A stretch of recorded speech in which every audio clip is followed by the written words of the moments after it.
யார் துணை? நமக்கு துணை நின்று நம்முடைய யுத்தங்களை நடத்த நம்மோடிருக்கிறவர் நம்முடைய தேவனாகிய கர்த்தர் தானே. 2 நாளாகமம் 32:8. எசேக்கியா ராஜாவுக்கு விரோதமாக அசீரியா ராஜாவாகிய சனகெரிப் யுத்தத்திற்கு வந்தபோது எசேக்கியா ராஜா ஜனங்களை தேற்றும்படியாய் சொன்ன வார்த்தைதான் இது. ஆம், எசேக்கியா ராஜா தேவனையே நம்பி அவரையே துணை என்று கூறுகிறான். ஆனால் சனகெரிப்போ, தேசங்களுடைய ஜாதிகளின் தேவர்கள் தங்கள் ஜனங்களை என் கைக்கு தப்புவிக்காதிருந்தது போல எசேக்கியாவின் தேவனும் தன் ஜனங்களை என் கைக்கு தப்புவிப்பதில்லை என்று இஸ்ரவேலின் தேவனாகிய கர்த்தரை நிந்திக்கவும் அவருக்கு விரோதமாக பேசவும் அவன் நிருபங்களை எழுதினான்.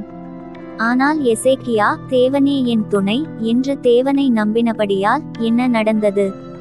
கர்த்தர் ஒரு தூதனை அனுப்பினார். அவன் அசீரியருடைய ராஜாவின் பாளையத்தில் உள்ள சகல பராக்கிரமசாலிகளையும் தலைவரையும் சேனாபதிகளையும் அதம் பண்ணினான். நிந்தித்த சனகெரிப்போ செத்தமுகமாய் தன் தேசத்திற்கு திரும்பினான் என்று வேதம் சொல்கிறது. ஆம், தேவன் துணையாக இருக்கும்போது நாம் வெட்கப்பட மாட்டோம்.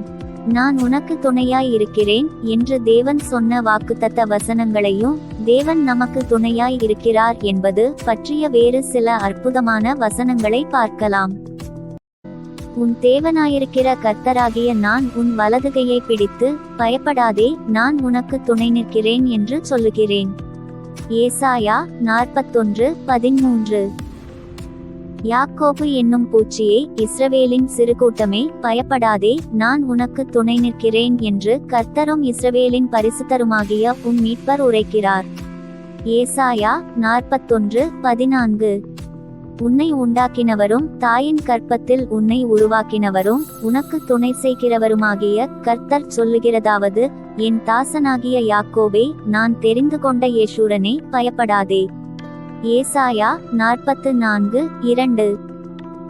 உடைய ஆத்துமா கர்த்தருக்கு காத்திருக்கிறது, அவரே நமக்கு துணையும் நமக்கு கேடகமுமானவர்.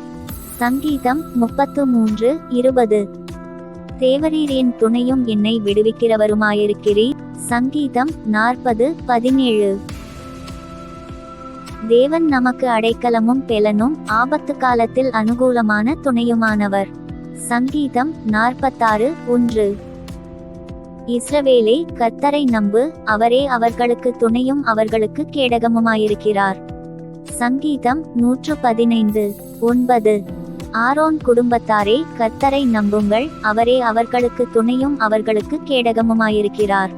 சங்கீதம் 115:10. கர்த்தருக்கு பயப்படுகிறவர்களே, கர்த்தரை நம்புங்கள், அவரே அவர்களுக்கு துணையும் அவர்களுக்கு கேடகமுமாயிருக்கிறார். சங்கீதம் 115:11. யாக்கோபின் தேவனை தன் துணையாக கொண்டிருந்து தன் தேவனாகிய கர்த்தர் மேல் நம்பிக்கையை வைக்கிறவன் பாக்கியவான். சங்கீதம் 146:5. நீர் எனக்கு துணையாயிருந்ததினால் உமது செட்டைகளின் நிழலிலே களிகூறுகிறேன். சங்கீதம் 63:7. கர்த்தர் எனக்கு துணையாயிராவிட்டால் என் ஆத்துமா சீக்கிரமாய் மவுனத்தில் வாசம் பண்ணியிருக்கும். சங்கீதம் 94:17.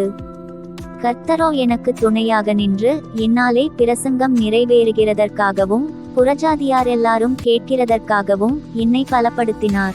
2 தீமோத்தேயு 4:17. கர்த்தராகிய ஆண்டவர் எனக்கு துணை செய்கிறார், ஆகையால் நான் வெட்கப்பட்டேன், நான் வெட்கப்பட்டு போவதில்லை என்று அறிந்திருக்கிறேன். ஏசாயா 50:7. இதோ, கர்த்தராகிய ஆண்டவர் எனக்கு துணை செய்கிறார், என்னை ஆக்கினைக்குள்ளாக தீர்க்கிறவன் யார்? ஏசாயா 50:9. ஆம், யார் நமக்கு துணையாயிராவிட்டாலும் தேவன் நமக்கு துணையாயிருக்கும்போது அற்புதமாய் நம்மை வழி நடத்துவார், ஆச்சரியமான காரியங்களை செய்வார்.